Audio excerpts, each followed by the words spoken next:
கர்த்தருடைய பரிசுத்த நாமத்திற்கு ஸ்தோத்திரம். இன்னைக்கு நம்ம ஏசாயா 8வது அதிகாரம் 4வது வசனத்தை தியானிக்க இருக்கிறோம். ஏசாயா 8:4 ஜெபத்தோட இந்த செய்திக்குள்ளே கடந்து சொல்லும். அதிகாலை நேரம் அப்பாவும் பாதம் ஆர்வமாய் வந்திருக்கிறேன். நாமம் சொல்லி ஓய்வின்றி பாடி உலா மகிழ்ந்திருப்பேன். கூக்குரல் கேட்பவரே நன்றி நன்றி ஐயா. யான் கூக்குரல் கேட்பவரே நன்றி நன்றி ஐயா. குறைகளை தீர்ப்பவரே நன்றி நன்றி ஐயா. யான் குறைகளை தீர்ப்பவரே நன்றி நன்றி ஐயா. பலனே கான்மலையே நன்றி நன்றி ஐயா. யான் பலனே கான்மலையே நன்றி நன்றி ஐயா. பெரியவரே என் உயிரே நன்றி நன்றி ஐயா. பெரியவரே என் உயிரே நன்றி நன்றி ஐயா. நினைவெல்லாம் அறிபவரே நன்றி நன்றி ஐயா. யான் நினைவெல்லாம் அறிபவரே நன்றி நன்றி ஐயா. நிம்மதி தருபவரே நன்றி நன்றி ஐயா. எனக்கு நிம்மதி தருபவரே நன்றி நன்றி ஐயா. நலம் தரும் நல் மருந்தே நன்றி நன்றி ஐயா. நலம் தரும் நல் மருந்தே நன்றி நன்றி ஐயா. நான் மகளின் உற்றே நன்றி நன்றி ஐயா. நான் மகளின் உற்றே நன்றி நன்றி ஐயா. விண்ணப்பம் கேட்பவரே நன்றி நன்றி ஐயா. விண்ணப்பம் செய்பவரே நன்றி நன்றி ஐயா. கண்ணீர் துடைப்பவரே நன்றி நன்றி ஐயா. யான் கண்ணீர் துடைப்பவரே நன்றி நன்றி ஐயா. இயேசுவே நாமத்தினாலே ஜெபங்கள் பிதாவே ஆமென். கர்த்தருடைய பரிசுத்த நாமத்திற்கு ஸ்தோத்திரம். Maria sister praise Lord. Leela Ammal praise Lord. Balasundari praise Lord. Selvi teacher praise Lord. Daniel Rajesh praise Lord. Ramesh praise Lord. Kavitha sister praise Lord. Janaki Ammal praise Lord. நீங்க அநேகரை பார்க்கும்போது சந்தோஷமா இருக்குது. ஏசாயா 8வது அதிகாரம் 4வது வசனத்தை நான் பார்க்கிறோம். இந்த பாலகன் அப்பா அம்மா என்று கூப்பிட அறியும் முன்னே தமஸ்குவின் ஆஸ்தியும் சமாரியாவுடைய கொள்ளையும் அசிரியன் ராஜாவுக்கு முன்பாக கொண்டு போகப்படும். இது கூப்பிடும்ங்கிற ஒரு வார்த்தையை பார்க்கிறோம். இதுக்கு இங்கிலீஷ்ல கிரை. கிரைக்கு என்ன வார்த்தை? சகாக். பாருங்க, கிரை SA மேல போட்டிருக்கு. சகாக் SAAQ சகாக். இது ஒரு இப்ரேய வார்த்தை. நாம் ஏன் இப்ரேய வார்த்தையை கற்றுக்கொள்றோம் அப்படின்னு கேட்டீங்கன்னா, ஒரு ஆழத்தை நம்ம அப்பதான் புரிந்து கொள்ள முடியும். இப்ப தமிழ்ல பாருங்க எவ்வளவு ஒரு வித்தியாசம் இருக்கு. தமிழ்ல எவ்வளவு வித்தியாசம்னா கூப்பிடும் முன் அப்படின்னு இருக்கு. அதே இது இங்கிலீஷ்ல பாத்தீங்கன்னா கரை அப்படின்னு இருக்குது.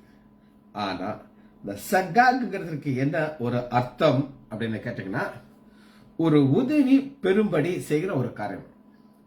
ஒரு சின்ன பிள்ளை அழுகுது, பாலுக்காக அழுகுது, ரைட் இல்லைன்னு சொல்லல. ஒரு ஆள் ஒருத்தரை கூப்பிடுறாங்க, கால் ஒரு வேலைக்காக, ஆனா ஒரு உதவிக்காக. இதை நீங்க எங்க பைபிள்ல பார்க்கலாம் அப்படின்னு நீங்க கேட்டீங்கன்னா எடுத்துக்கொள்ளுங்க. யாத்ராகமும் உதவிக்காக அழைக்கிற ஒரு காரியம் சகாக். ஆதியாகமம் 41வது அதிகாரத்துல எகிப்து மக்கள் என்ன செய்றாங்க அப்படின்னு கேட்டீங்கன்னா 41:55 எகிப்து தேசம் எங்கும் பஞ்சம் உண்டான பொழுது அவர்கள் உணவுக்காக பார்வோனை நோக்கி ஓலம் விட்டார்கள். இன்னொரு அழகான வார்த்தை இருக்கு, ஓலம் விட்டார்கள். சும்மா சாப்பாடு கொடுங்க, ஹோட்டல் இங்க போய் சூடா என்ன இருக்கு அப்படின்னு கேட்பீங்க. ஆனா இது அப்படி ஓலம் விட்டார்கள் பசினால. அதான் கரை சகாக் அப்படிங்கிற ஒரு வார்த்தை பார்க்கணும். யாத்ராகமும் 14வது அதிகாரம் 10வது வசனம். பார்வோன் சமீபத்து வருகிற போது இஸ்ரேல் புத்திரர் தங்கள் கண்களை ஏறெடுத்து பின்னே வருகிறதை கண்டு மிகவும் பயந்தார்கள். அப்பொழுது இஸ்ரேல் புத்திரர் கர்த்தரை நோக்கி கூப்பிட்டார்கள். கரை சகாக், சும்மா கூப்பிடுறது கிடையாது, இது அந்த ஓலம் விட்டார்கள். அது இன்னும் அதிகமான ஒரு வார்த்தை, தமிழ்ல கொஞ்சம் சிம்பிளா கொடுத்துருக்கு. கூப்பிட்டார்கள், இது இந்த பக்கத்துல கூப்பிடுற மாதிரி கிடையாது. இது முன்னாடி பார்வோன் வர்றாரு, செங்கடல் நிக்குது, அந்த ஒரு கத்ததான் சகாக் அப்படின்னு பார்க்கணும். சரி, இது ஒரு நெகட்டிவ் காரியத்தை நான் உங்களுக்கு காட்ட போறேன். நெகட்டிவ்னா என்ன அப்படின்னு கேட்டேன், ஒண்ணு கூப்பிட முடியாத ஒன்றை நான் உங்களுக்கு காட்ட போறேன். ஏசாயா இதால கூப்பிட முடியாது. அது யார்? ஏசாயா 46வது அதிகாரம் 7வது வசனம். ஒரு விக்கிரகம் அது அங்கே நிற்கும், அது இடத்தை விட்டு அசையாது. ஒருவன் அதை நோக்கி கூப்பிட்டால் சகாக் அது பதில் சொல்ல முடியாது. அத பிளஸையும் காப்பீங்க, மைனஸ் சகாக்ல இது. சரி, இன்னும் ஒரு வார்த்தையை நம்ம பார்த்து அடுத்த வார்த்தைக்குள்ள வருகிறோம். ஆதியாகமம் 27வது அதிகாரம் 34வது வசனம். 27, 34 அண்ணன் ஏசா ஃபுல்லா வர்றாரு. 34வது வசனத்தை வாசிக்கிறேன். ஏசா தன் தகப்பனுடைய வார்த்தைகளை கேட்டவுடனே மிகவும் மனம் கசந்து உரத்த சத்தமிட்டு அலறி, சொத்து எல்லாம் போச்சே, சொத்து நல்லது, ஆண்டவர் வச்சிருக்கிற ஆசிரியத்தை எல்லாம் போன உடனே பாருங்க, அந்த சகாக்கு எத்தனை வகையான தமிழ் வார்த்தைகளை சேர்த்து எழுதி வச்சிருக்காங்க பாருங்க. மிகவும் பிச் ஹைல போயிடுச்சு. மனம் கசந்து உரத்த சத்தமிட்டு அலறி தன் தகப்பனை நோக்கி, என் தகப்பனே என்னையும் ஆசிரியம் என்றான். இல்லையா, தம்பி வந்து ஏமாத்தி அவங்களுக்கு போயிட்டாங்க. சரி, அவங்களுக்கு சகாக். ரெண்டாவது வார்த்தையை நம்ம பார்க்க போகிறோம். இந்த பாலகன், இந்த பாலகன்கிறதுக்கு சைல்ட். இதுக்கு எபிரேய வார்த்தை இல்ல, கிரேக்க வார்த்தை நான் உங்களுக்கு கண்டுபிடிச்சு சொல்றேன். டெக்ரான், டெக்ரான், சைல்ட், TEKINON, டெக்கரான், டெக்கரான், TEKINON, டெக்ரான், பாலகன். இந்த டெக்ரான்ங்கிறதுக்கு பல வகையான காரியங்கள் இருக்குது. முதல்ல நம்ம பார்க்க போறது என்ன அப்படின்னு கேட்டீங்கன்னா, யோவான் 1வது அதிகாரம் 12வது 1-12 தேவனுடைய பிள்ளைகளாக ஆக முடியும். தேவனுடைய பிள்ளை. அப்ப டெக்ரான்ங்கிறது ஒரு ஏஜ், ஒரு முக்கியமானது. அதாவது நம்மளுக்கு திரும்ப நம்ம அதை பார்க்கும்போது புரியலாம். சைல்ட் அவ்வளவுதான், மகன் அவ்வளவுதான். இத எபேசியர் 5வது அதிகாரம்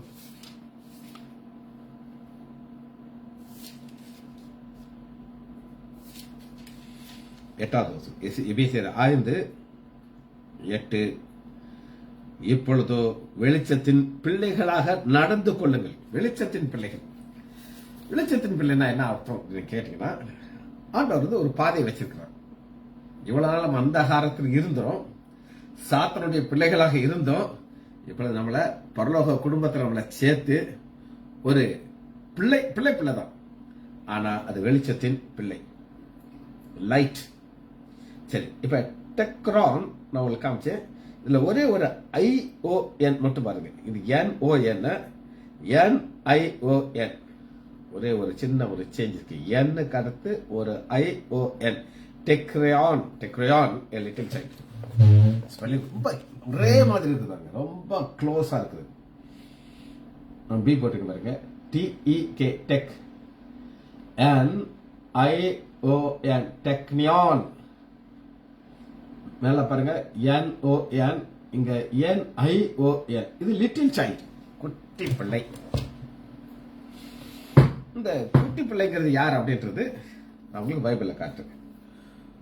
1 யோவான்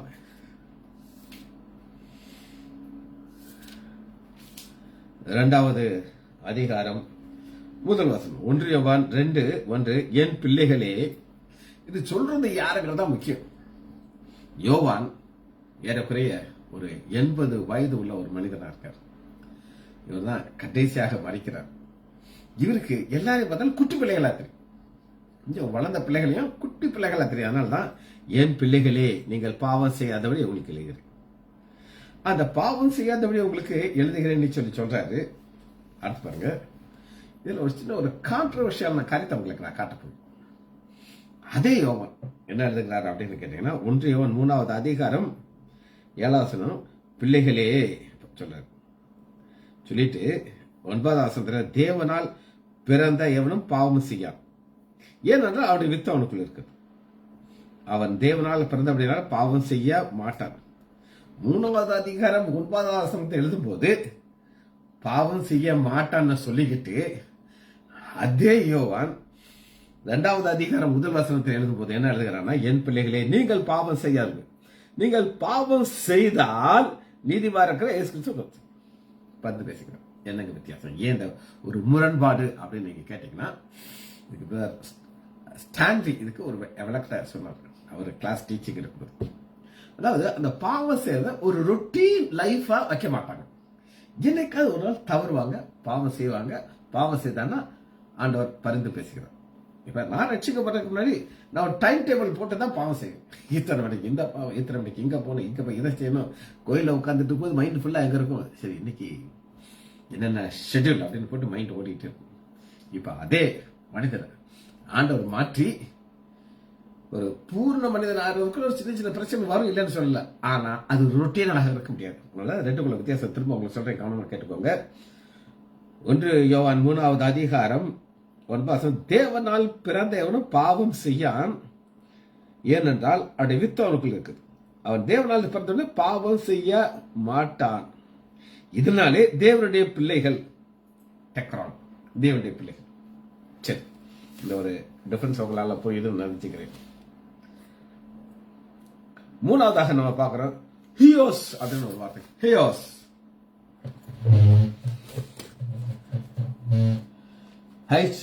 HUIOS, ஹியோஸ், HUIOS, ஹியோஸ். இது சன். இது என்ன நம்ம பார்ப்போம். மத்தேயு 27வது அதிகாரத்துல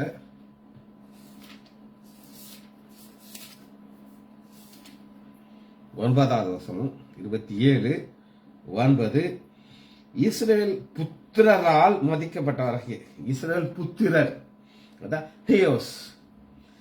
அதாவது இஸ்ரவேல் புத்திரங்கிற ஒரு எல்லாரையும் சேர்த்து ஹியோஸ், சன், இஸ்ரவேலுடைய அவங்க சந்ததிகள். இது இன்னும் கொஞ்சம் புரிகிறதற்கு கலாத்தியர் 4வது அதிகாரம்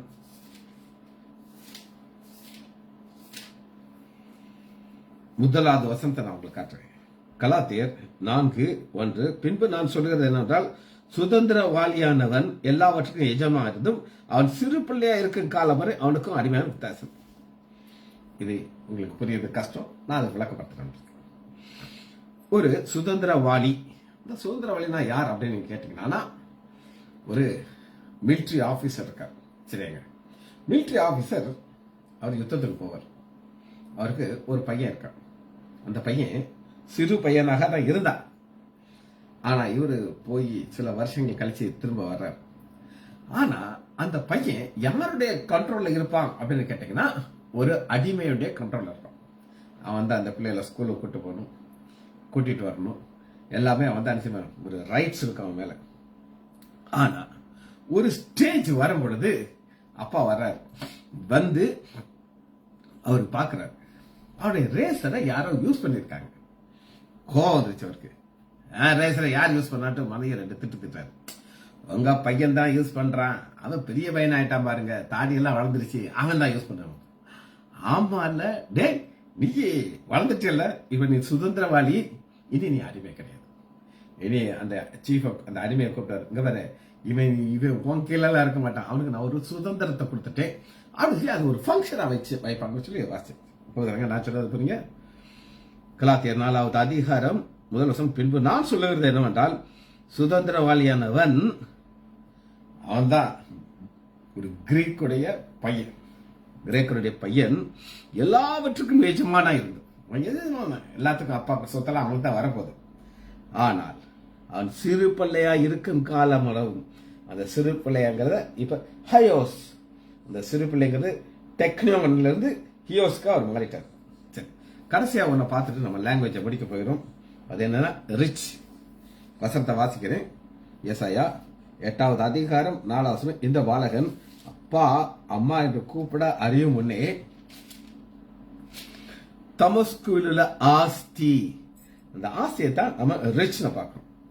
இதுக்கு கிரேக்க வார்த்தை தான் கண்டுபிடிக்க முடிஞ்சது. எபிரேய வார்த்தை தேடி பார்த்தா காணும். பிளயோசிஸ் அப்படின்னு ஒரு வார்த்தை. பிளயோசிஸ் பாருங்க, PIOUSIOS, பிளயோசிஸ். OU போடுங்க, அந்த ஓ சரியா உள்ளல. PIOUSIOS, பிளயோசிஸ்.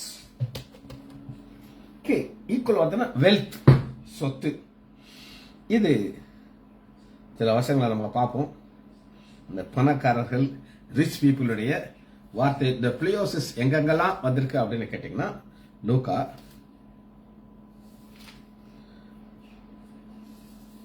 12வது அதிகாரம் 16வது வசனம். அல்லாஹ்வும் ஒரு ஓமையை சொன்னார். ஐஸ்வர்யம் உள்ள ஒரு மனிதனுக்கு நல்ல ஒரு நிலம் விளைந்தது. அவர் என்ன டிசைட் பண்றாரு அப்படின்னு கேட்டீங்கன்னா, இடிச்சு எல்லாத்தையும் பெருசாக்கி இன்னும் நிறைய விளையாடுறதா நான் சேர்றேன். ஆண்டா சொல்றாரு, யூ ஃபூல், இன்னைக்கு ஆத்மா ஒன்றை விட்டுனா நீ எங்க போவ. அப்ப அவனுக்கு அந்த ஐஸ்வர்யம் அவனுக்கு பிளியோசிஸ் அப்படின்னு இருக்கு. லூக்கா 14:12. லூக்கா 14:12. அன்றியும் அவர் தம்மை விருந்தாக்கு அழைத்தவர்கள் நோக்கி, நீ பகல் விருந்தாவது இரவுல உன் சிநேகிதி எல்லாத்தையும் கூப்பிடு. ஐஸ்வர்யம் எல்லாம் கூடாது. நீ யாரை கூப்பிடுனா திரும்பி உன்னால யாருக்கு உன்னை செய்ய முடியாதோ அவங்களுக்கு தான் நீ அழைக்கணும்னு சொல்லி அந்த ஒரு ரிச் மேன் விருந்துக்கு அழைக்கிற பார்த்து சொல்றேன். இன்னொரு காரியத்தை கேட்டு 16வது அதிகாரம் 1 வசனம். பின்பு தம்முடைய சீடர்களை நோக்கி, ஐஸ்வர்யமான ஒரு மனுஷனுக்கு ஒரு உக்கரக்காரன் மேனேஜர், இவன் எல்லாத்தையும் வேஸ்ட் பண்றான்னு சொல்லிட்டு இவன் சீட்டை கிளிக்க போறான். இந்த சீட்டை கிளிக்கிற அளவுக்கு பவர் இருக்கிற ஒரு எஜமான், ஐஸ்வர்யவான், அவனை தான் பிளியோசிஸ் அப்படின்னு பார்ப்போம். 16வது 17-19 நமக்கு தெரிஞ்ச 17 சரி 16-19.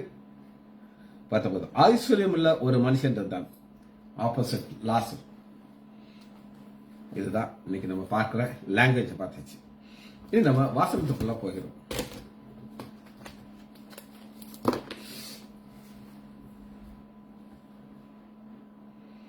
ஏசாயா 8வது அதிகாரம் 4வது வசனம். இந்த பாலகன் யார் அப்படின்னு கேட்டீங்கன்னா, நம்முடைய ஆண்டவராகிய இயேசு கிறிஸ்துக்கு முன் அடையாளம் அப்படின்னு சொல்றாங்க. பாருங்க, ஏன் அப்படின்னு நீங்க கேட்டீங்கன்னா,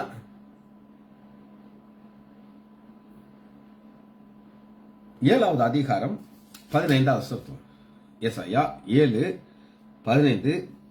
தீமையை வெறுத்து நன்மையை தெரிந்து கொள்ள அறியும் வயது வரை அவர் வேணும். இது நம்முடைய ஆண்டவராக இயேசு கிறிஸ்து நமக்கு தெரியும். அடையாளத்தை பார்த்து கன்னிகை கர்ப்பத்தி ஆகிறாரு. தீமை வெறுக்கணும், நன்மையை தெரிந்து கொள்ளணும். நம்ம அங்க ஒரு லீலாவுடைய மகன் ஒருத்தர் இருக்கார். ரொம்ப நாளைக்கு பிறகு நான் இங்க பாக்குறேன். இப்ப இருக்காரா போயிட்டாரா எனக்கு தெரியாது. ஒரு பேரு ரமேஷ். அவருக்கு சுகர் இருக்கு. ஆனா அவருடைய காலை எடுக்க மாட்டார். காலில் புண்ணு வரும். அந்த நன்மை தீமைங்கிறதுல ரொம்ப ஒரு கேர் எடுக்கிறது அவருக்கு தெரியாது. காரணம் என்னன்னா, இந்த சாய்ஸ் அவரால் தெரிஞ்சு கொள்ள முடியல. ரமேஷ் இது காரணம் தெரியல. இருந்தாலும் நான் ஒரு மேட்டர் அவருக்கு சொல்றேன். நான் இங்க அவர் இருக்கிறதுனால சொல்றேன். ஒரு டயபெட்டிக் பர்சன் எப்படி அந்த காலை பார்க்கணும், நன்மை தீமை அவங்களுக்கு சரி. ஒரு நடந்த சம்பவத்தை நம்ம சிறப்பாக என்னுடைய ஒரு ஆண்டி ஒரு கல்யாண வீட்டுக்கு வந்தப்ப அந்த அம்மா என்னைய பார்த்து, என்னப்பா நீ ஒரு செய்தியில சொன்ன இந்த நன்மை தீமை அறியத்தக்கிற அந்த கனிய டயபெட்டிஸோட கம்பேர் பண்ணி சொன்ன அப்படின்னு சொன்னாங்க. நான் சொன்னேன், ஆமா ஆண்டி, உங்களுக்கு சுகர் இருக்கு, நீங்க கையில பாருங்க, உங்க கையில என்ன இருக்கு, ஐஸ்கிரீம் வச்சு சாப்பிட்டுட்டு இருக்கீங்க. இது தீமைன்னு உங்களுக்கு தெரியும், ஆனாலும் சாப்பிடுறீங்க. அதனால தான் நான் அதை எப்படி நான் உங்களுக்கு சொன்னேன்னா, ஒரு ஐஸ்வர்யம் இருக்கு, எதுனாலும் சாப்பிடலாம். ஆனா நன்மை தீமை அதுதான் நம்ம இந்த பேசிக்கா பார்க்க போறோம். சரி, நன்மை தீமை இதை எங்க இருந்து ஆரம்பிக்க போறோம் அப்படின்னு கேட்டீங்கன்னா, ஆதியாகமம் 1வது அதிகாரம் 4வது வசனத்துல பாத்தீங்கன்னா, நன்மை ஆண்டவராகிய இயேசு கிறிஸ்து தீமை வெற்றி நன்மை. காரணம் என்ன? கிரியேஷன்ல இருந்தே அவருக்கு பார்க்கணும். கிரியேஷன்ல அவர் என்ன செய்யறாரு அப்படின்னு கேட்டீங்கன்னா, 4வது வசனத்தை வாசி. 1:4 பிரித்து பேரிட்டார், அவர்கள் நல்லது என்று சொல்லுகிறார். நல்லது எங்கெல்லாம் நல்லது சொல்லுகிறார் அப்படின்னு 10வது வசனத்தை அவங்களுக்கு வாசிக்கிறேன். தேவன் அது நல்லது என்று கண்டார். நன்மை தீமை நல்லது. இன்னைக்கு நல்லதெல்லாம் நம்ம பார்க்கணும். ஏன்னா இந்த பாலகனை குறித்து சொல்லும் பொழுது இவர் யாருக்கு அடையாளம்? நம்முடைய ஆண்டவராகிய இயேசு கிறிஸ்துவுக்கு முன் அடையாளம். 12வது வசனத்தை பாருங்க, கடைசியில தேவன் நல்லது என்று கண்டார். அங்க பாத்தீங்கன்னா 2 தடவை நல்லது நம்ம பார்க்கிறோம்.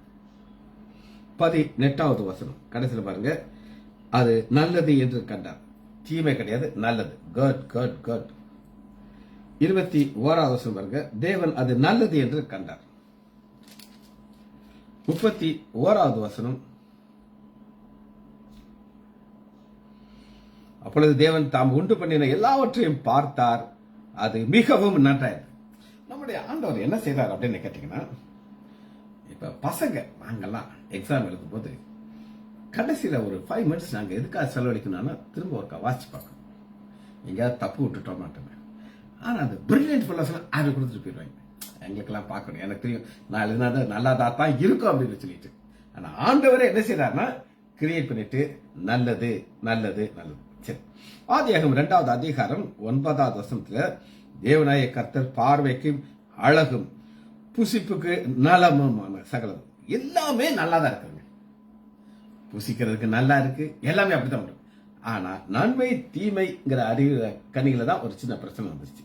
சரி, 2வது அதிகாரம் 18வது வசனத்தில் 2:18 பின்பு தேவனாய கர்த்தர் மனுஷன் தனியா இருப்பது நல்லது அல்ல. நல்லது அல்ல சொல்லி நம்முடைய ஆண்டவர் ஒரு துணையை உண்டு பண்ணிக்கிறார். ஆனா சில சிலோன் அவங்க நம்ம தனியா தான் இருக்கிறோம். இவங்கெல்லாம் ஆண்டவர் மேல ஒரு ஸ்டெப் மேல போய் கல்யாணம் எல்லாம் கட்டார். அதான் ஆண்டவர் அதை பத்தி என்ன சொல்லுகிறான்னா, ஒரு சிலருக்கு சாது சுந்தர் சிங் இவங்கெல்லாம் அன்னகர்கள். அன்னகர்னா அவங்க தங்களை ஆண்டவருக்காக அன்னகரா மாற்றிக்கிட்டாங்க. அது அதுக்கு வரம் வேணுங்கிறார். ஆனா இவங்க அப்படி கிடையாது. சபையில வர்றது அத்தனை பேர் எப்படி இருக்கணும்? கல்யாணம் கட்டக்கூடாது. சரி, அவங்க ஆண்டவருக்கே ஆலோசனை சொல்ற ஒரு கூட்டம், நமக்கு அது தேவையில்லை. ஒரு நல்ல ஒரு வயதுக்கும் அந்த ஒரு வார்த்தை, நல்ல வயது. ஆதியாகமம் 15வது அதிகாரம் 15 வசனம் 15 நீ சமாதானத்தோடு உன் பிதாவிடத்தில் சேர்வாய், நல்ல முதிர் வயது. நல்ல முதிர் வயது என்னங்க அது? நல்ல முதிர் வயது. என் தம்பி ஒரு சம்பவத்தை சொல்றாரு. அவங்க சைட்ல, அதாவது வத்தலா சைட்ல ஒரு ரிலேஷன். அந்த பையனுக்கு ஏறக்குறைய 30 வயசுக்கு கீழே தான் இருக்கும். 3 பிள்ளைகள். தூக்கப்பட்டு செத்து போயிட்டான். தங்கச்சி வீட்டுக்கு வந்து சென்னையில். இவன் போய் பாடியை பார்க்க போறான். சொல்றான், டேய் என்ன அழகா இருக்காண்ட, இந்த கோடு இங்க இருக்குது, எங்களுக்கெல்லாம் சொட்டா தான் இருக்குது, ஆனா இங்க இருந்து கோடு இருக்கு, முடி அழகு அழகு, அப்படி ஒரு அழகு பையன், ஆனா உயிர் தான் இல்லை. பாருங்க, இது ஆப்போசிட். இந்த பையன் சாகுங்கிற அவசியமே கிடையாது. ஆனா ஆண்டவர் குட் என்னன்னா நல்ல முதிர்வு, எங்களை மாதிரி மாண்டாயெல்லாம் மொட்டையை அப்படி சொல்லுகிறார். ரைட், இது ஒரு காரியமாக பார்க்கிறோம். நல்லது ஒரு காரியம். ஆதியாகமம் 24:50. அப்பொழுது லாசரு, இந்த காரியம் கர்த்தரால் வந்தது, உமக்கு நாங்கள் நலம் என்று கெட்டதுன்னு சொல்றாங்க. நல்லதா தான் இருக்கும். ஏன்னா இது ஆண்டோடைய காரியத்துல தான் ரெபேக்காலாக்க பொண்ணு பார்க்க நல்லது பொல்லாதது கிடையாது. அவருங்க ஒரு காரியத்திலையும் நல்லது, வயதிலையும் நல்லது, தெரிந்து கொள்வதையும் நல்லது, ஒரு காரியத்திலையும் ஒரு நல்லது. ஆதியாகமம் 26வது அதிகாரம் 29வது 26, 29. நாங்கள் உமக்கு தொடராமல் நன்மையே உமக்கு செய்து சமாதானத்தை அனுப்பிட்டது போல. ஈசா கிட்ட வந்து ஒரு ராஜா வந்து கேட்கிறாங்க. யோசிச்சு பாருங்க, ஒரு ராஜா ஈசா கிட்ட வந்து சொல்றாரு, எங்களை நீ நன்மையாக அனுப்பணும் அப்படிங்கிறார். நம்ம என்ன பார்த்துட்டு இருக்கோம் அப்படின்னு கேட்டீங்கன்னா, வசனத்தை திரும்ப உங்களுக்கு நான் வாசிக்கிறேன். ஏசாயா 8வது அதிகாரம் 4வது வசனம். இந்த பாலகன் அப்பா அம்மா என்று கூப்பிடுறதுக்கு முன்னே இந்த பையன் யாருக்கு அடையாளம் அப்படின்னு கேட்டீங்கன்னா 5:20 நன்மை தீமை என்று, நன்மை தீமை என்று சொல்லி. அப்ப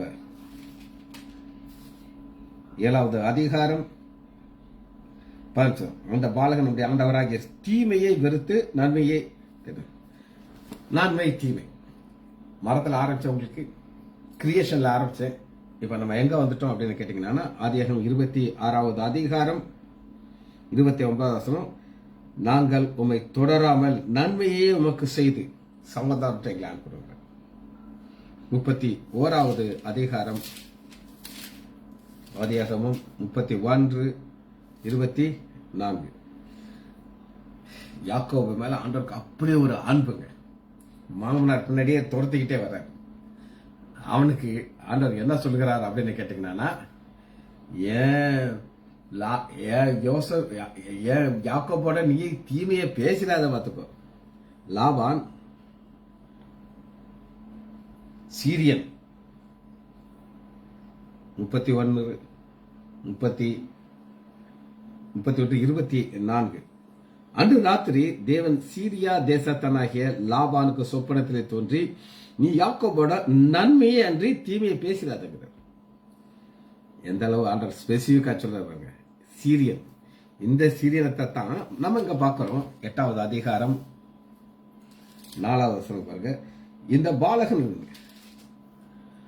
சமாரியம் உள்ள ஆசிரியன் ராஜா கொண்டு போகும். எல்லாமே ஒரே ஆங்கிள் வருது பாருங்க.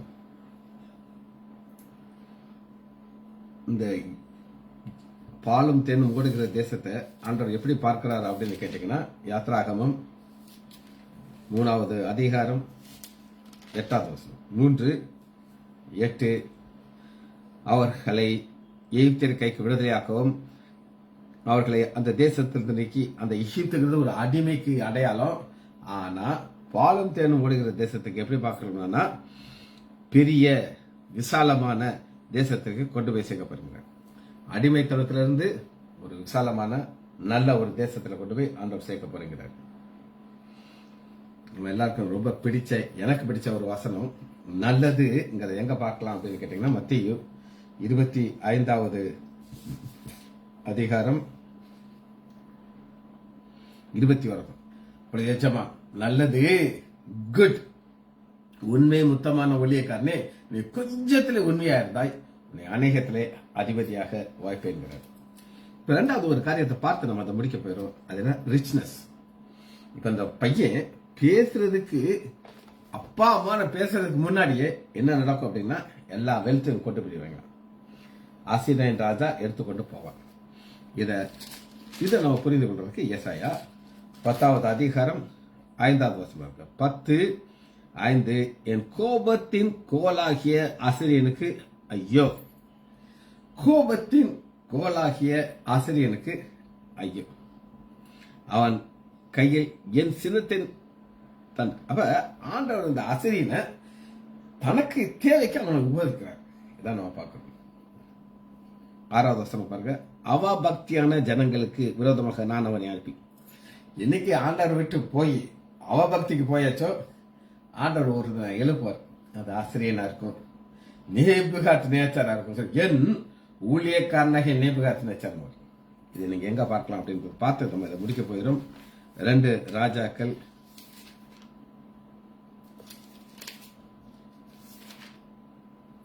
15:29. இப்ப எல்லா சொத்தையும் கொண்டு போறாங்க. ஏசாயாக்கு ஒரு பையன் பிறக்கிறான். அவன் அப்பா அம்மாங்கிற சொல்றதுக்கு முன்னாடி எல்லாம் காலியார். இஸ்ரேலின் ராஜாவாக்கிய பெக்காவின் நாட்களிலே ஆசிரியன் ராஜாவாக்கிய திக்லாத் பிசேர் வந்து ஈயோனையும் பெத்மாக்காவையும் ஆபேலையும் யவனோயும் ரேட்சையும் நப்தலி தேசம் அனைத்தையும் பிடித்து குடிகளை சரியாக அசரிக்கும். குடிகள் பார்த்தீங்களா, சொத்து யாரு? குடிகள். அதான் ஆண்டவர் நம்மளை பார்க்கும்போது ஏன் இந்த சொத்து எல்லாமே போயிருங்கிற. 2 ராஜாக்கள் 16:9 ஆசிரியர் ராஜா அவனுக்கு செவி கொடுத்து தமஸ்குவில் போய் அதை பிடித்து குடிகளை கீழ்பட்டணத்திற்கு சிறைப்பிடித்து கொண்டு போயிட்டான். எதாச்சும் குற்றப்பட்டான். சொத்துங்கிறது ஆண்டுடைய பிள்ளைகளை சிறைப்படுவாங்க. 17வது அதிகாரம் 5வது வசனம், ஆசிரியா ராஜா தேசம் எங்கு போய் சமரியாவில் வந்து அதை 3 வருஷம் முற்றுகை போட்டு அதை பிடிச்சு கொண்டு வரோம். அப்ப சத்தம் அப்பா அம்மா பிறக்கிற மாதிரி சொத்தை கொண்டு போயாச்சு. ஜெபிச்சு பார்ப்போமா? மகா இரக்கமும் கருவேமுள்ள பிதாவே, உம்மை துதிக்கிறோம் ஐயா. நன்மை நல்லதுங்கிற ஒரு காரியத்தை நாங்கள் தியானிக்க அபியானர்களுக்கு பாராட்ட நன்மைக்காக நன்றி ஆச்சா. பிள்ளைகள் ஒவ்வொருவரையும் என் ஆண்டவராகிய இயேசு கிறிஸ்துவின் நாமத்தினாலே ஆசீர்வதிக்கிறேன். இயேசுவின் நாமத்தினால் ஜெபங்கள் பிதாவே. ஆமேன், ஆமேன், ஆமேன்.